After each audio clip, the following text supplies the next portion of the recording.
ఉన్నాడు. నేను చెప్తా ఉన్నాము, అల్లు అరవింద్ జాగ్రత్త, నువ్వు ఓన్లీ వేషాలు పగటి వేషాలు వేసుకొని మరి ఒక చెత్త సినిమా తీసినావు. అదే మన పుష్ప అంటే ఏంది, మన సామాజిక అంటే సమాజాన్ని బాగుపరిచే సినిమా, అది ఒక స్మగ్లర్ సినిమా. అది ఎర్రచందనం అమ్ముకోవడానికి నువ్వు చేసిన దందలను చూపించినావు. నువ్వు మా ముఖ్యమంత్రి గారు మాట్లాడితే ఖబర్దార్, నువ్వు ఆంధ్రోడివి, ఆంధ్రోడ్ లాగానే ఉండి ఇక్కడ బతకదానికి వచ్చినావు.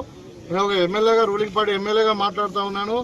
ఇవాళ మీకు ఇచ్చిన గౌరవాన్ని ఉంచి ఇక్కడ వ్యాపారం చేసుకోండి, కానీ మా ముఖ్యమంత్రి గారి మీద మాట్లాడినా ఇంకేదో నీకు ఉన్నది ఏందయ్యా? నువ్వు పగటి వేషగాడివి, డబ్బులు ఖర్చు పెట్టి డబ్బులు సంపాదించుకునే వ్యాపారస్తుడి, నువ్వు ఈ సమాజానికి ఏం చేసావు? నీ గౌరవం ఇవ్వాలి.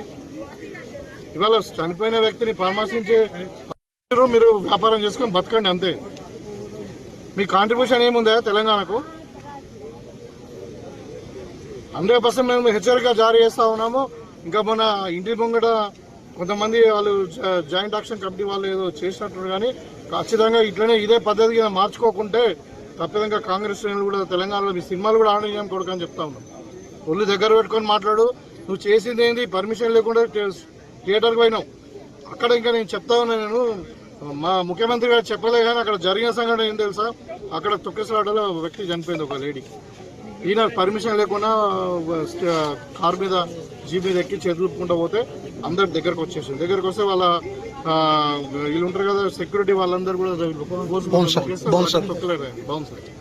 తొక్కిసలాట అయిన తర్వాత ఇక్కడ పోలీసు వాళ్ళు చెప్పి ఏసీబీ పోయి ఏమని చెప్పిందంటే, అక్కడ మహిళ చనిపోయింది, ఇంకొక బాబు తీవ్రంగా గాయపడ్డారు సార్, మరి ఇక్కడ ఉండకండి, మీరు థియేటర్కి వెళ్ళిపోండి అంటే వాడు ఏమంటాడు తెలుసా?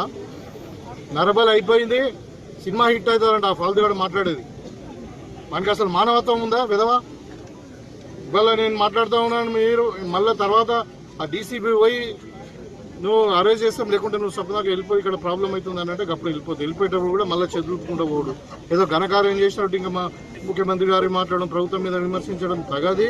జాగ్రత్తగా ఒళ్ళు దగ్గర పెట్టుకొని నువ్వు వ్యాపారం చేసుకుంటే చేసుకో, లేకుంటే సొప్పదాకా ఆంధ్ర వీక్ కూడా చెప్తున్నావు.